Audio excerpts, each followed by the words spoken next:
Hello दोस्तों, आज की वीडियो में हम 18 से लेकर के 24 अप्रैल तक की जो भी करंट अफेयर के क्वेश्चन बनते हैं, आज हम उनका रिवीजन करेंगे और उनके बारे में हम पूरी डिटेल से जानेंगे।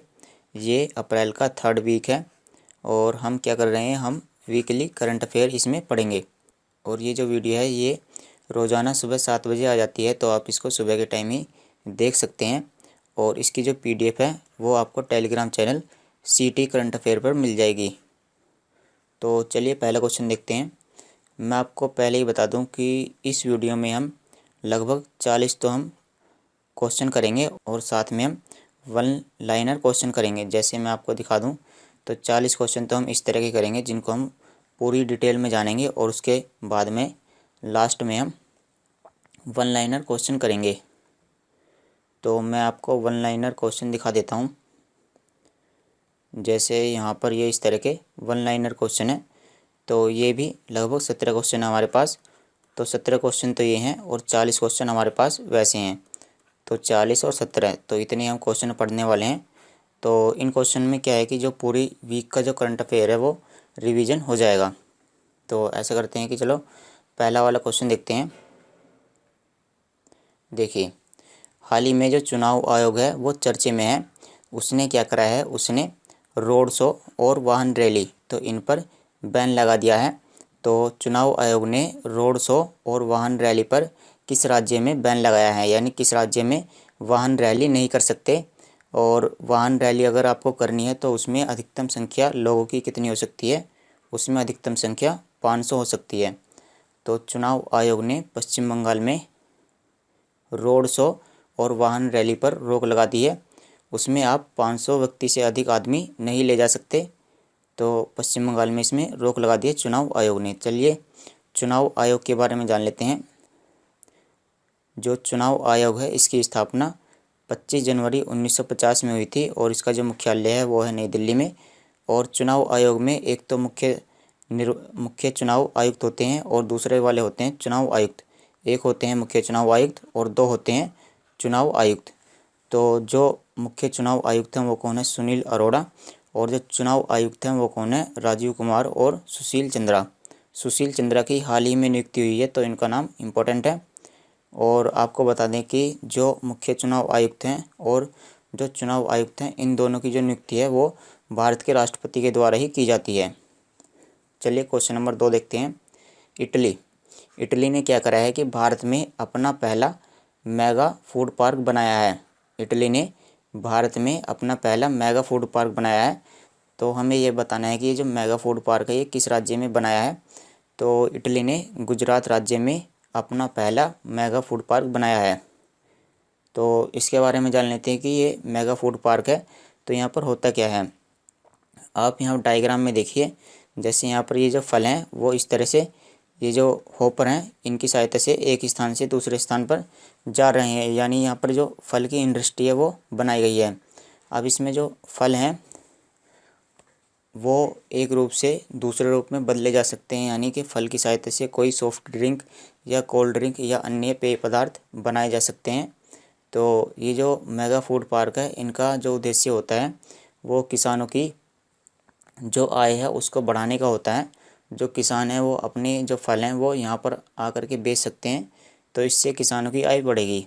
तो इटली ने अपना पहला मेगा फूड पार्क गुजरात राज्य में बनाया है, गुजरात राज्य के कणीधर में।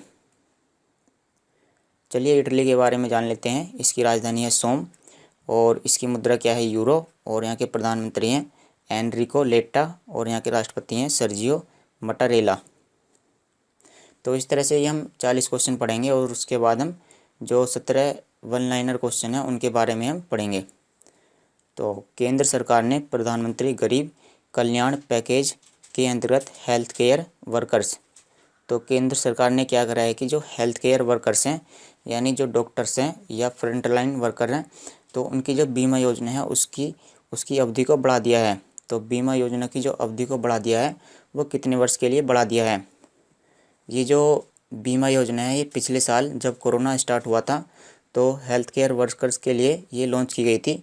और जैसे कि अब कोरोना अभी ख़त्म नहीं हुआ है तो इसकी अवधि को 1 वर्ष के लिए बढ़ा दिया है केंद्र सरकार ने। तो क्वेश्चन इस तरह से बन सकता है कि जो हेल्थ केयर वर्कर्स के लिए बीमा योजना लॉन्च की गई थी उसकी अवधि को कितने वर्ष के लिए बढ़ा दिया गया है। तो इसकी अवधि को 1 वर्ष के लिए केंद्र सरकार द्वारा बढ़ा दिया गया है। तो अगले वाले जो क्वेश्चन है इसमें क्या है, एस्मा। एस्मा के बारे में हम जान लेते हैं। इसकी फुल फॉर्म क्या है, एसेंशियल सर्विस मेंटेनेंस एक्ट, और इसी को हिंदी में हम बोलते हैं आवश्यक सेवा रखरखाव अधिनियम। तो ये जो एक्ट है इसका मतलब क्या होता है, इसका मतलब ये होता है जैसे अब कोरोना चल रहा है तो अगर डॉक्टर हड़ताल पर बैठ जाते हैं या काम नहीं करते हैं तो सरकार क्या कर सकती है, एस्मा एक्ट लागू कर सकती है। और जैसे ही सरकार एस्मा एक्ट लागू कर देती है तो कोई भी स्वास्थ्य कर्मचारी या जो कोरोना का इलाज करता है वो छुट्टी या हड़ताल नहीं कर सकता है। तो ऐसा करने वाला या एस्मा एक्ट लागू करने वाला कौन सा राज्य है, तो हाल ही में छत्तीसगढ़ ने एस्मा एक्ट लागू कर दिया है। अब वहाँ के जो स्वास्थ्य कर्मचारी हैं वो छुट्टी नहीं कर सकते हैं और ना ही अपने काम से बच सकते हैं किसी भी तरीके से। प्रधानमंत्री नरेंद्र मोदी ने हाल ही में भीमराव अंबेडकर, तो इनकी जो जयंती है वो 14 अप्रैल को मनाई गई थी, 14 अप्रैल को। तो इनके जन्मदिन के अवसर पर कितनी किताबों का विमोचन किया है, कितनी किताबों का विमोचन किया है प्रधानमंत्री नरेंद्र मोदी जी ने। तो इनके जन्मदिन पर इन्होंने 4 किताबों का विमोचन किया है। ये जो 4 किताबें हैं ये भीमराव अंबेडकर के जीवन से ही संबंधित हैं। और ये जान लेते हैं कि इन किताबों के लेखक कौन हैं। तो इन किताबों के लेखक हैं किशोर मकवाना। किशोर मकवाना इन चारों किताबों के लेखक हैं जिनका प्रधानमंत्री नरेंद्र मोदी जी ने इनका विमोचन किया है। कोरोना मामले में वृद्धि के बाद निम्न में से किस राज्य ने जन अनुशासन पखवाड़ा की घोषणा की है। तो जन अनुशासन पखवाड़ा, तो इसका मतलब भी एक तरह से लॉकडाउन ही है। जन अनुशासन पखवाड़ा यानी जो लोग हैं वो अनुशासन का पालन करें, जो भी नियम है उनका वो पालन करें। तो ऐसा करने वाला कौन सा राज्य है जिसने जन अनुशासन पखवाड़ा की घोषणा की है, तो ऐसा राज्य है राजस्थान। तो ये एक तरह का क्या है, ये लॉकडाउन या कर्फ्यू ही है। राजस्थान के बारे में जान लेते हैं। राजस्थान की राजधानी क्या है, जयपुर। यहाँ के मुख्यमंत्री कौन है, अशोक गहलोत, जिसने जन अनुशासन पखवाड़ा की घोषणा की है। और यहाँ के राज्यपाल हैं कलराज मिश्र। हाल ही में पर्यटन मंत्रालय ने क्या करा है कि जो अपने देश के पर्यटन उद्योग को बढ़ावा देने के लिए किसके साथ साझेदारी की है। तो पर्यटन मंत्रालय ने क्लियर ट्रिप और ईज माई ट्रिप इन दोनों कंपनियों के साथ साझेदारी की है। इन दोनों कंपनियों के साथ एक समझौते पर हस्ताक्षर किए हैं। तो ये भी इम्पोर्टेंट क्वेश्चन है। तो इसका आंसर क्या है, क्लियर ट्रिप और ईज माई ट्रिप। कृषि मंत्रालय ने हाल ही में किसके साथ समझौता किया है। तो कृषि मंत्रालय ने देश के किसानों की आय बढ़ाने के लिए और नई तकनीक के विकास के लिए माइक्रोसॉफ्ट के साथ समझौता किया है। कृषि मंत्रालय ने माइक्रोसॉफ्ट के साथ समझौता किया है। और ये जो समझौता किया है वो किस कार्यक्रम के तहत किया गया है, ये पायलट कार्यक्रम के तहत कृषि मंत्रालय ने माइक्रोसॉफ्ट के साथ समझौता किया है। इसका जो उद्देश्य है वो क्या है कि जो किसानों की जो इनपुट लागत है उसको तो कम करना है और जो आउटपुट लागत है उसको बढ़ाना है। यानी जो किसानों की आय है वो बढ़नी चाहिए और जो इनपुट है यानी जो हम उसमें इन्वेस्ट करते हैं वो कम होनी चाहिए। सरकार ने किस राज्य में धामरा नदी पर रोपेक्स जेटी परियोजना को मंजूरी दी है। तो रोपेक्स जेटी परियोजना को किस राज्य में मंजूरी दी गई है। तो ये जो धामरा नदी है ये ओडिशा राज्य में है। तो इस परियोजना के बारे में समझ लेते हैं कि ये परियोजना क्या है। देखो, पहले एक स्थान से दूसरे स्थान पर जाने में सड़क के द्वारा 6 घंटे लगते थे, लेकिन अब धामरा नदी पर एक रास्ता बना दिया गया है जिसकी सहायता से अब क्या होगा कि जो 6 घंटे का सफ़र था वो 1 घंटे में तय किया जा सकता है। तो ये ही है रोपेक्स जेटी परियोजना। यानी रोपेक्स जेटी परियोजना में जो यात्रा का सफ़र है वो 6 घंटे से घटा करके कितना कर दिया है, वो 1 घंटे कर दिया है। और ये ओडिशा राज्य में है, धामरा नदी पर। ओडिशा के बारे में जान लेते हैं। ओडिशा यहाँ पर है और इसकी राजधानी क्या है, भुवनेश्वर। यहाँ के मुख्यमंत्री हैं नवीन पटनायक और राज्यपाल हैं गणेशी लाल। इनमें से किसने हाल ही में ईट स्मार्ट सिटीज चैलेंज और transport for all challenge launch किया है? तो ईट स्मार्ट सिटीज चैलेंज यानी शहरों के लिए, ईट का मतलब क्या होता है? खाना, यानी शहरों के लिए अच्छे खाने की सुविधा उपलब्ध हो। तो और वहाँ पर जो ट्रांसपोर्ट है यानी जो वाहन है उनकी भी सुविधा अच्छी होनी चाहिए। तो ये किसने लॉन्च किया है? ईट स्मार्ट सिटीज चैलेंज और ट्रांसपोर्ट फॉर ऑल चैलेंज। तो ये लॉन्च किया है हरदीप सिंह पुरी, जो कौन है?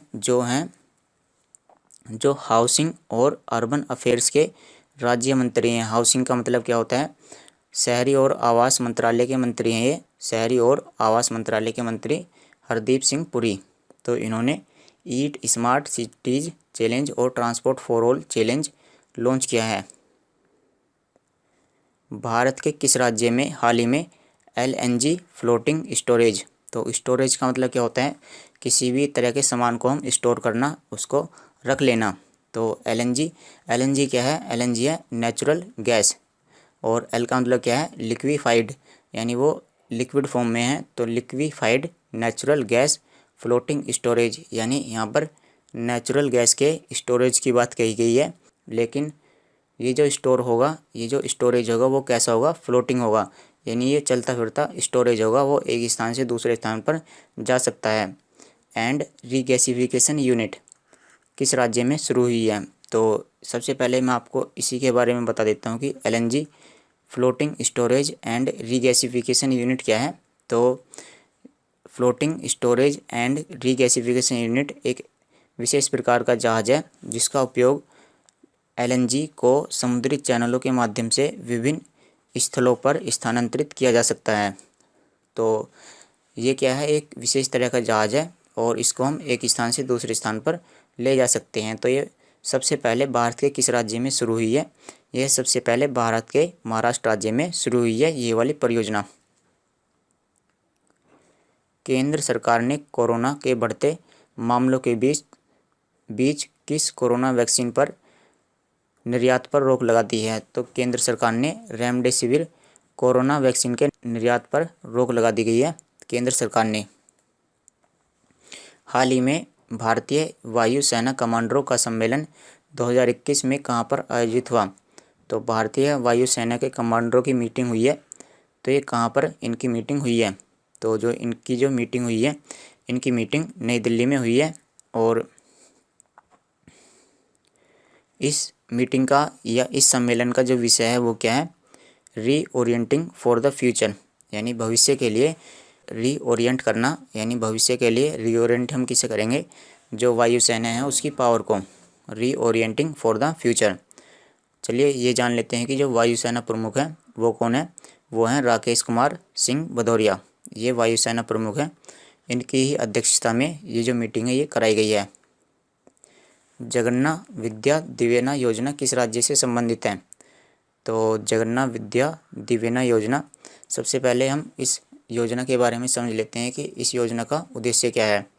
तो जैसे कि यहाँ पर लिखा गया है विद्या, तो इसका मतलब शिक्षा। तो यहाँ पर शिक्षा के लिए छात्रवृत्ति छात्रों को प्रदान की गई है जगन्नाथ विद्या दिवेना योजना के तहत। तो जो छात्रों को छात्रवृत्ति प्रदान की गई है वह किस राज्य में प्रदान की गई है? तो वह हाल ही में आंध्र प्रदेश राज्य में छात्रों को छात्रवृत्ति प्रदान की गई है जगन्नाथ विद्या दिवेना योजना के तहत। किस राज्य सरकार ने राज्य में कोविड-19 के प्रकोप को रोकने के लिए 22 से 29 अप्रैल के बीच स्वास्थ्य सुरक्षा सप्ताह के आयोजन की घोषणा की है? तो स्वास्थ्य सुरक्षा सप्ताह यानी एक सप्ताह के लिए वहाँ पर लॉकडाउन लगा दिया गया है। तो ऐसा करने वाला कौन सा राज्य है? ऐसा करने वाला राज्य है झारखंड। और जन अनुशासन पखवाड़ा कहाँ पर लॉन्च किया गया है? वह राजस्थान में लॉन्च किया गया है जन अनुशासन पखवाड़ा। और स्वास्थ्य सुरक्षा सप्ताह ये झारखंड से संबंधित है। तो आप इसको पढ़ सकते हो। मैं अगला क्वेश्चन देखता हूँ। भारत के कई राज्यों में ऑक्सीजन पहुँचाने के लिए पहली ऑक्सीजन एक्सप्रेस, तो यहाँ पर रेलगाड़ी की बात कही गई है। तो क्या है कि ऑक्सीजन की कमी पड़ रही है अस्पतालों में। जो जो पहली ऑक्सीजन एक्सप्रेस है वो कहाँ से कहाँ तक चलाई गई है? तो जो पहली ऑक्सीजन एक्सप्रेस है वो मुंबई से लेकर के विशाखापत्तनम तक चलाई गई है। तो इस तरह के जो वेंटिलेटर होते हैं वहाँ पर लोगों के इलाज के लिए ऑक्सीजन की काफ़ी मात्रा में आवश्यकता पड़ती है। तो भारत के पास फ़िलहाल में ऑक्सीजन की बहुत ही कमी है। तो ऑक्सीजन जो है एक स्थान से दूसरे स्थान पर पहुंचाई जा रही है। और हाल ही में पहली जो ऑक्सीजन एक्सप्रेस है वह मुंबई से विशाखापत्तनम तक चलाई गई है। हाल ही में किस राज्य ने जल जीवन मिशन के तहत अपनी वार्षिक कार्य योजना, यहाँ पर क्या लिखा है, वार्षिक कार्य योजना, यानी एक वर्ष के लिए अपनी कार्य योजना पेश कर दी है जल जीवन मिशन के तहत। तो ऐसा करने वाला कौन सा राज्य है? अरुणाचल प्रदेश। तो अरुणाचल प्रदेश ने क्या करा है कि 2022 यानी 2022 के लिए और 2023 के लिए, यानी एक एक दोनों अलग अलग सालों के लिए अपनी जो वार्षिक कार्य योजना है उनको पेश कर दिया है जल जीवन मिशन के तहत। तो अरुणाचल प्रदेश ने क्या बताया है? उसने कहा है कि 2022 तक अरुणाचल प्रदेश में 65,000 नल कनेक्शन होंगे और उसके बाद 2023 तक हर घर जल की सुविधा होगी।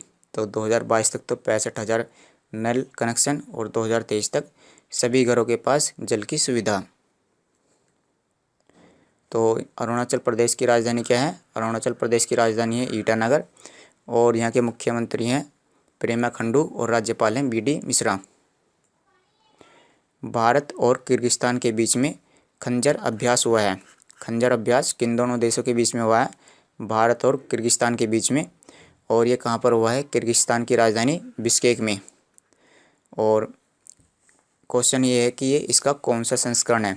तो ये इसका कौन सा संस्करण है? ये इसका 8वां संस्करण है। और ये जो अभ्यास है ये 2 हफ्तों तक चला है, 2 सप्ताह तक चला है। और इसका जो पहला संस्करण था वो कब हुआ था? 2011 में हुआ था। तो खंजर अभ्यास किन दोनों देशों के बीच में हुआ है? भारत और किर्गिस्तान के बीच में। किर्गिस्तान के बारे में जान लेते हैं। यहाँ की राजधानी क्या है? बिश्केक, जो कि सबसे बड़ा शहर है। और यहाँ की मुद्रा क्या है? सोम। और यहाँ के राष्ट्रपति हैं सदर जापरोव। इनमें से किस संगठन ने हाल ही में सरकारी प्रतिभूति अधिग्रहण कार्यक्रम यानी जी सैप शुरू किया है? तो किस संगठन ने जी सैप कार्यक्रम शुरू किया है? तो ये कार्यक्रम भारतीय रिजर्व बैंक के द्वारा शुरू किया गया है, सरकारी प्रतिभूति अधिग्रहण कार्यक्रम।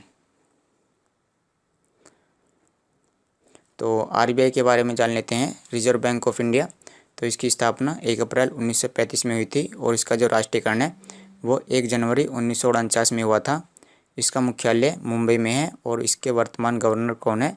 शक्तिकांत दास।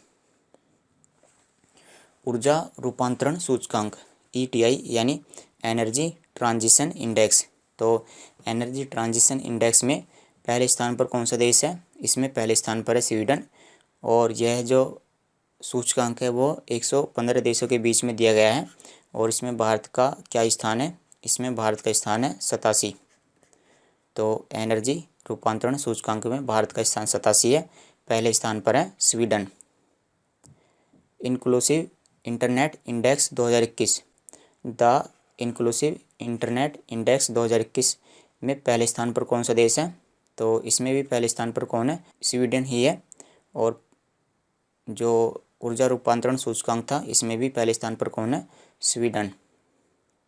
और इसमें भारत का स्थान कितना है? इसमें भारत का स्थान है 49। और ये जो सूचकांक है ये किस आधार पर दिया जाता है? इंटरनेट इंडेक्स सूचकांक जो है यह है जो इंटरनेट की स्पीड होती है या इंटरनेट का जो एरिया है वो कितना है या इंटरनेट का जो प्राइस है वो कितना आता है। तो इन्हीं सभी फैक्टर के आधार पर ये जो सूचकांक है वो दिया जाता है। तो सबसे पहले स्थान पर है स्वीडन और भारत का स्थान इसमें है 49। विश्व प्रेस स्वतंत्रता सूचकांक, विश्व प्रेस स्वतंत्रता सूचकांक 2021 में भारत कौन से स्थान पर रहा है? तो इसमें भारत 142वें स्थान पर रहा है। और इसमें पहले स्थान पर कौन है? इसमें पहले स्थान पर है नॉर्वे। और ये जो रिपोर्ट है किसके द्वारा दी गई है? यह रिपोर्ट रिपोर्टर्स विदाउट बॉर्डर्स, तो यानी ऐसे रिपोर्टर जिनके लिए कोई सीमा नहीं है, तो ये इनके द्वारा ये वाली रिपोर्ट दी गई है। तो ये जो रिपोर्ट है इसका उद्देश्य क्या है, मतलब ये क्या दर्शाती है, यह प्रेस यानी मीडिया की स्वतंत्रता को दर्शाती है। प्रियंका मोहिते नेपाल की किस चोटी को फतह करने वाली पहली भारतीय महिला बन गई हैं? तो प्रियंका मोहिते हाल ही में माउंट अन्नपूर्णा पर चढ़ी हैं, जो विश्व की 10वीं सबसे ऊंची पर्वत चोटी है। निम्न में से किस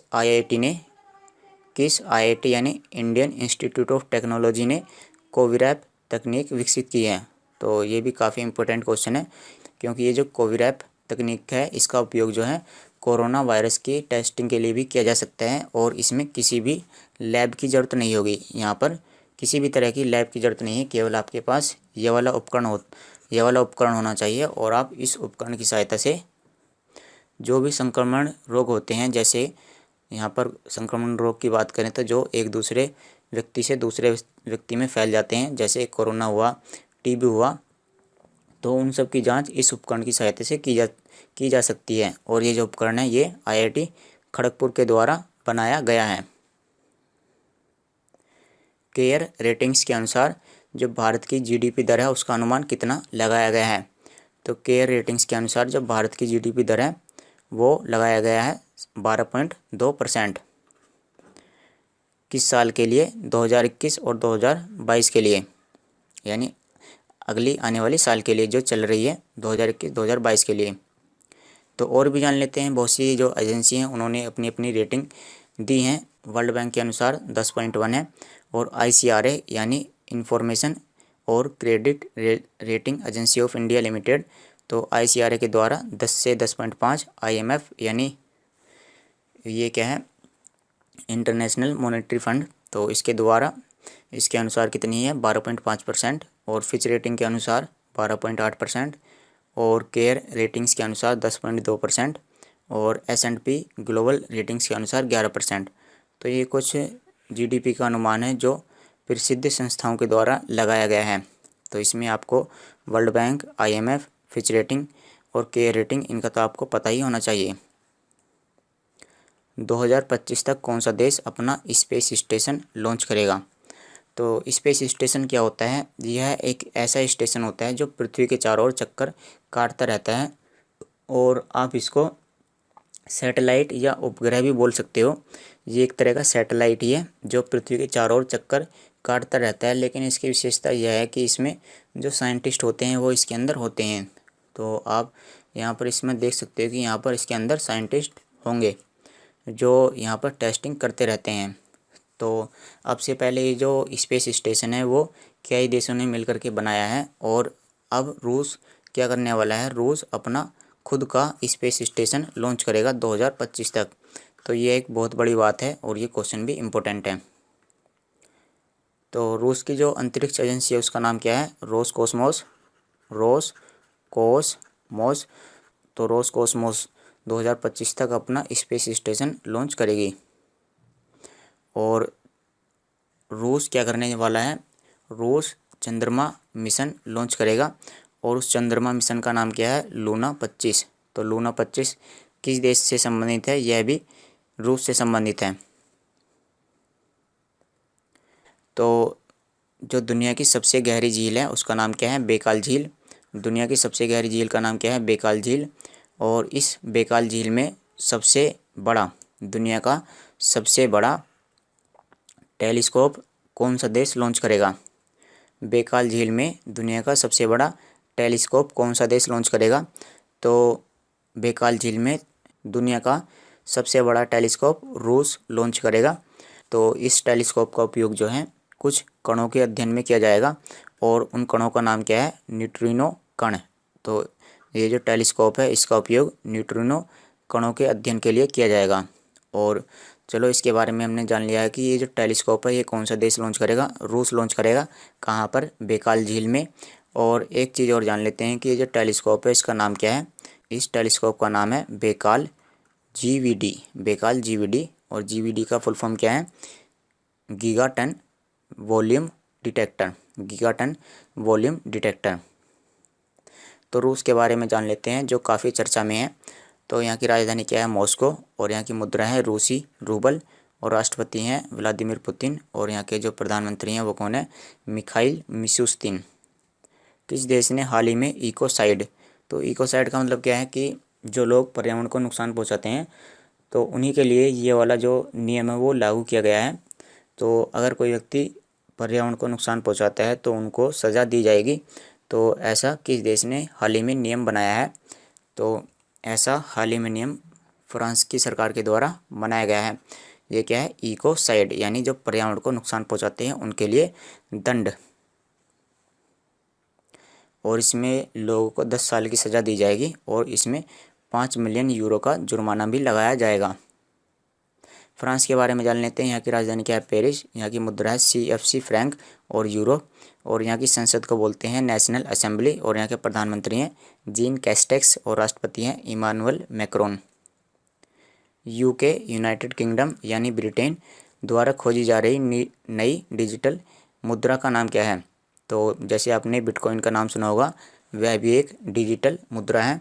तो ब्रिटेन के द्वारा भी एक नई डिजिटल मुद्रा खोजी जा रही है और उसका नाम क्या है? ब्रिटकॉइन। तो ब्रिटेन के द्वारा ब्रिटकॉइन। हाल ही में नासा के एक लघु रोबोट हेलीकॉप्टर इंजीन्यूटी ने किस ग्रह पर सफल टेक ऑफ और लैंडिंग की है? तो हेलीकॉप्टर का नाम क्या है? इंजीन्यूटी। तो इसने क्या करा है? इसने लैंडिंग की है और टेक ऑफ किया है, यानी टेक ऑफ का मतलब इसने उड़ान भरी है, उसके बाद इसने लैंडिंग भी की है। तो यह इसने किस ग्रह पर किया है? तो इसने यह मंगल ग्रह की सतह पर किया है। और ये जो इंजीन्यूटी हेलीकॉप्टर है इसका उद्देश्य क्या है? इसका उद्देश्य जो मंगल की सतह है उसका अध्ययन करना है। जो मंगल की सतह है उसका अध्ययन करना है। और ये जो नासा है ये क्या है? नासा अमेरिका की अंतरिक्ष एजेंसी है। नासा के परसिवरेंस रोवर ने किस ग्रह के वायुमंडल से कार्बन डाइऑक्साइड को, तो देखो यहाँ पर समझते हैं, जैसे ये है मंगल ग्रह और मंगल की सतह पर क्या है? यहाँ पर ऑक्सीजन, यहाँ पर कार्बन डाइऑक्साइड गैस काफ़ी मात्रा में पाई जाती है। तो जैसा कि नासा का और स्पेसएक्स, ये जो दो स्पेस एजेंसी है, इनकी योजना है कि यहाँ पर जो मानव बस्तियाँ हैं उनको यहाँ पर बसाया जाए। तो यहाँ पर ऑक्सीजन तो है ही नहीं, तो यहाँ पर मानव बस्तियाँ किस तरह से बसाई जाएंगी? तो नासा ने हाल ही में क्या करा है कि नासा ने यहाँ पर जो कार्बन डाइऑक्साइड गैस पाई जाती है मंगल के चारों ओर, तो इसने कार्बन डाइऑक्साइड को ऑक्सीजन में बदल दिया है। तो क्वेश्चन यही है कि जो नासा ने कार्बन डाइऑक्साइड को ऑक्सीजन गैस में बदल दिया है, तो ऐसा इसने किस ग्रह पर किया है? ऐसा इसने मंगल ग्रह पर किया है नासा ने। तो नासा के बारे में ही जान लेते हैं। यह अमेरिका की स्पेस एजेंसी है। इसकी स्थापना 1958 में हुई थी। इसका मुख्यालय कहाँ पर है? वाशिंगटन DC अमेरिका में। और इसके जो अध्यक्ष हैं वो कौन है? स्टीव जुरकजिक। एशियाई कुश्ती चैंपियनशिप 2021 में भारत 14 मेडल जीतकर कौन से स्थान पर रहा है?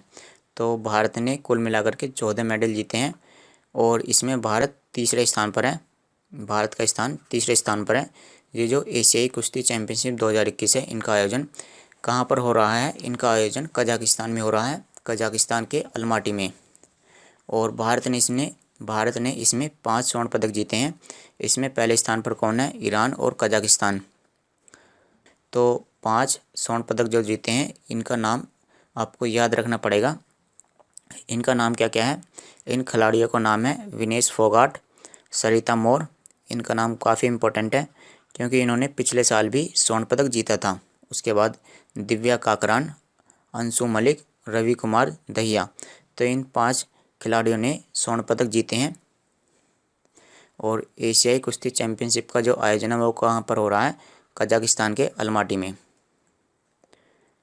78वें वेनिस अंतर्राष्ट्रीय फिल्म महोत्सव, तो ये फिल्म महोत्सव है और इसमें golden lion for lifetime achievement किसने जीता है? तो लाइफ टाइम अचीवमेंट का जो अवार्ड है वो किसने जीता है? वो जीता है रॉबर्टो बेनिग्री ने। यह है रॉबर्टो बेनिग्री। विजडन क्रिकेटर्स अल्मनाक, तो ये क्वेश्चन काफ़ी इंपॉर्टेंट है। तो विजडन क्रिकेटर्स अल्मनाक, तो इसने 1 दशक के लिए यानी 10 साल के लिए अपना पुरस्कार यानी ODI क्रिकेटर जो है ओडीआई यानी एक दिवसीय अंतर्राष्ट्रीय क्रिकेटर 10 साल के लिए जिन्होंने सबसे बढ़िया प्रदर्शन किया है, इसका जो अवार्ड है वो किसको मिला है? तो ये अवार्ड मिला है विराट कोहली को। अवार्ड का नाम है विजडन क्रिकेटर्स अल्मनाक अवार्ड, 10 साल के लिए, पूरे के पूरे एक दशक के लिए, यानी कि 2010 से लेकर के 2020 तक। तो इसका राइट आंसर क्या है? विराट कोहली। और ये जो पुरस्कार है इससे पहले ये 2 भारतीयों को भी मिल चुका है, और उन 2 भारतीयों का नाम क्या है? एक का नाम है कपिल देव और दूसरे वाले का नाम है सचिन तेंदुलकर। कपिल देव को मिला था ये 1980 में, 1980 के दशक के लिए, यानी 1980 से लेकर के 1990 के लिए। और सचिन तेंदुलकर को मिला था ये 1990 के दशक के लिए, यानी 1990 से लेकर के 2000 के लिए। और उसके बाद 2000 से लेकर के 2010 के लिए किसको मिला था? मुथैया मुरलीधरन को। और 2010 से लेकर के 2020 के लिए ये हाल ही में विराट कोहली को मिला है। और इसमें जो है ऑस्ट्रेलिया की बेथ मूनी को leading women cricketers in the world, तो ऑस्ट्रेलिया की बेथ मूनी को ये वाला अवार्ड मिला है। और बेन स्टोक्स जो इंग्लैंड के खिलाड़ी हैं, इनको leading men's cricketer in the world, तो इनको ये वाला खिताब मिला है। निम्नलिखित में से किसने एशियाई वेट लिफ्टिंग चैंपियनशिप में कांस्य पदक जीता है? तो एशियन वेट लिफ्टिंग चैंपियनशिप में मीराबाई चानू ने कांस्य पदक जीता है। और इनका नाम काफ़ी इम्पोर्टेंट है क्योंकि इन्होंने एक वर्ल्ड रिकॉर्ड बना दिया है। इन्होंने इस तरह की जो वेट लिफ्टिंग है इसमें जो है 119 किलोग्राम का वज़न उठाया है, जो इसी को हम बोलते हैं क्लीन एंड जर्क। इन्होंने क्लीन एंड जर्क में 119 किलोग्राम का वज़न उठाया है। पहले ये जो वज़न था वो 118 किलोग्राम था, और इन्होंने इस रिकॉर्ड को तोड़ दिया है और एक वर्ल्ड रिकॉर्ड बना दिया है। निम्नलिखित में से किसने Emilia Romagna F1 grand pics 2021 जीता है?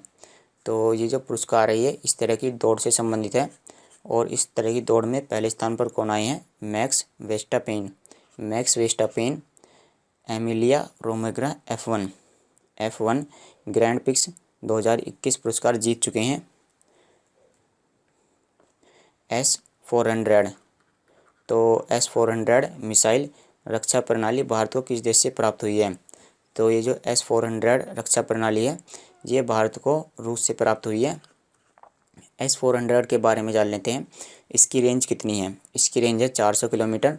यह रूस के द्वारा विकसित की गई है, और यह सरफेस से एयर में वार करती है, यानी सरफेस से एयर में यह वार करती है, सतह से हवा में। तो इसको सतह से तो लॉन्च किया जाएगा, और यह वार कहाँ पर करेगी? हवा में। निम्न में से किस देश के पुरातत्वविदों ने हाल ही में रेत में दफन 3400 साल पुराना सोने का शहर मिला है? तो 3400 साल पुराना सोने का शहर कहाँ पर मिला है? यह मिस्र में पाया गया है 3400 साल पुराना सोने का शहर। तो आप इसकी इमेज यहाँ पर देख सकते हो, यही है सोने का शहर जो मिस्र में पाया गया है। और ये भी जान लेते हैं कि ये कहाँ पर मिला है। यह मिस्र के लग्जर राज्य में मिला है, मिस्र के लग्जर राज्य में, और यह नील नदी के तट पर मिला है। अमेरिका ने जॉनसन एंड जॉनसन वैक्सीन पर रोक लगा दी गई है, तो आप इसको याद कर सकते हो। हाल ही में अमेरिका ने जॉनसन एंड जॉनसन वैक्सीन पर बैन लगा दिया गया है, क्योंकि इस वैक्सीन की वजह से महिलाओं में खून के थक्के जमने लगे थे, यानी यहाँ पर जो ब्लड है वो रुकने लगा था। अमेरिका की राजधानी क्या है? वॉशिंगटन डीसी, और इसकी मुद्रा है अमेरिकी डॉलर, और यहाँ के राष्ट्रपति हैं जो बिडेन। तो चलिए वन लाइनर क्वेश्चन जान लेते हैं। हमने यहाँ पर जो 40 क्वेश्चन थे उनको पढ़ लिया है, अब हम वन लाइनर क्वेश्चन पढ़ेंगे। तो इन वन लाइनर क्वेश्चन में क्या होगा, जैसे किसने कौन सी किताब लिखी, या किसी की कोई मृत्यु हुई, या किसी की नियुक्ति होती है। तो रंजीत सिन्हा का 68 वर्ष की आयु में निधन हो गया, वह कौन थे? तो रंजीत सिन्हा यह सीबीआई के निर्देशक थे, सीबीआई यानी केंद्रीय जांच ब्यूरो। तो सीबीआई के बारे में जान लेते हैं। तो ये जो सीबीआई है इसकी स्थापना 1963 में हुई थी, और इसका मुख्यालय कहाँ पर है? सीबीआई का नई दिल्ली में है, और इसके जो महानिदेशक हैं वो हैं प्रवीण सिन्हा। सीबीआई यानी सेंट्रल ब्यूरो ऑफ इन्वेस्टिगेशन, या केंद्रीय जांच संघ, केंद्रीय जांच ब्यूरो। पीएनबी घोटाले, पंजाब नेशनल बैंक। तो ये जो नीरव मोदी हैं इन्होंने पंजाब नेशनल बैंक से लोन लिया था और इसको वापस इन्होंने नहीं किया और ये इंग्लैंड भाग गए। तो हाल ही में इंग्लैंड की सरकार ने नीरव मोदी को भारत को सौंपने की बात कही है।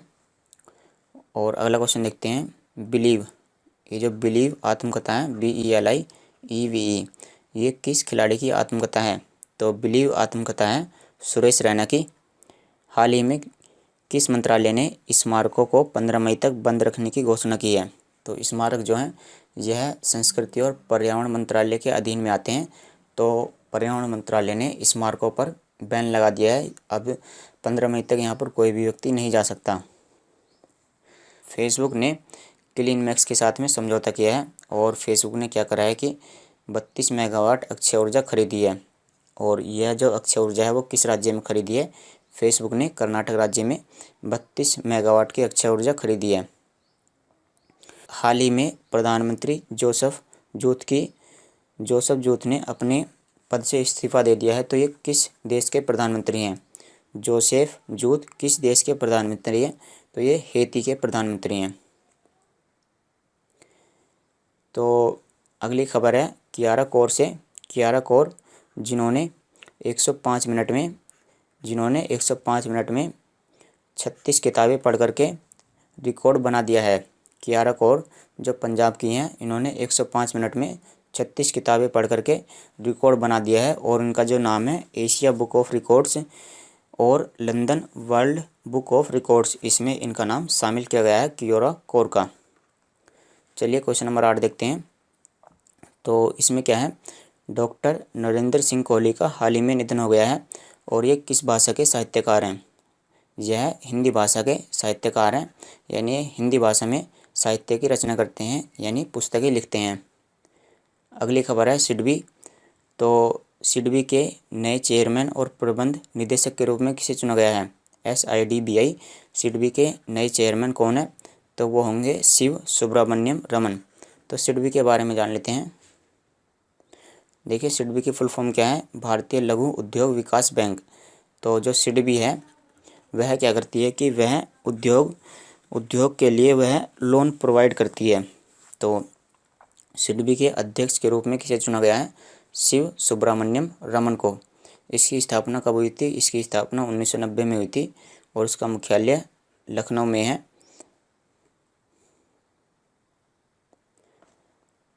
तो अगली खबर देखते हैं। इसमें देखो फ्लिपकार्ट ने क्लियरट्रिप ट्रैवल कंपनी का अधिग्रहण कर लिया है, यानी फ्लिपकार्ट ने क्लियरट्रिप ट्रैवल कंपनी को खरीद लिया है। विश्व की सबसे अधिक उम्र वाली महिला का हाल ही में निधन हो गया है। इनकी उम्र थी 119 साल और 6 महीने और इनका नाम क्या है? इनका नाम है बचन कौर। बचन कौर यह कहाँ पर रहती हैं? यह पंजाब राज्य में रहती थी और इनका हाल ही में निधन हो गया है, जो विश्व की सबसे अधिक उम्र वाली महिला थी। क्वेश्चन नंबर 12 देखते हैं। चार्ल्स चक गेस्के।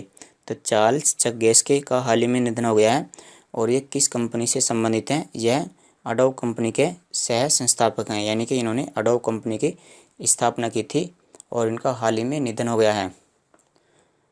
इनमें से किस भाषा के फिल्म निर्माता और राइटर सुमित्रा भावे का हाल ही में निधन हो गया है? तो सुमित्रा भावे मराठी फिल्म के निर्माता हैं और ये राइटर भी हैं, यानी ये जो इसकी स्क्रिप्ट होती है फिल्म की वो उसको भी लिखते हैं। इदरीस डेबी का 68 वर्ष की आयु में सैन्य मोर्चे में निधन हो गया। तो इदरीस डेबी किस देश के राष्ट्रपति हैं? तो इदरीस डेबी चाड के राष्ट्रपति हैं, जिनका हाल ही में 68 वर्ष की आयु में निधन हो गया है और यह चाड के 5 बार राष्ट्रपति बन चुके हैं। बॉलीवुड के किस मशहूर म्यूजिक कंपोजर, यानी कि जो संगीत कंपोजर हैं, उनका हाल ही में निधन हो गया है और उनका नाम क्या है? श्रवण कुमार राठौर। OPCW के लिए बाहरी लेखा परीक्षक के रूप में किसे चुना गया है?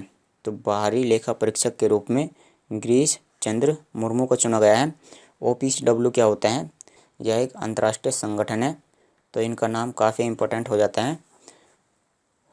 OPCW यानी इसकी फुल फॉर्म क्या है? रासायनिक हथियार निषेध संगठन। यानी जो देश रासायनिक हथियार बनाते हैं उन पर, यह जो संगठन है उन पर यह रोक लगाता है। तो इसकी स्थापना 1997 में, मुख्यालय हैग नीदरलैंड, और महानिदेशक हैं इसके फर्नांडो एरियस। और उसके बाद यहाँ पर लास्ट क्वेश्चन है, निम्नलिखित में से कौन दुनिया का सबसे बड़ा स्कूटर चार्ज नेटवर्क लॉन्च करेगा? तो ओला दुनिया का सबसे बड़ा स्कूटर चार्ज नेटवर्क लॉन्च करेगा। तो ये जो ओला है यह एक भारतीय कंपनी है। तो ओला के बारे में भी जान लेते हैं। तो ओला कैब्स, इसकी स्थापना 2010 में हुई थी और इसका जो मुख्यालय है वो कहाँ पर है? बेंगलुरु में।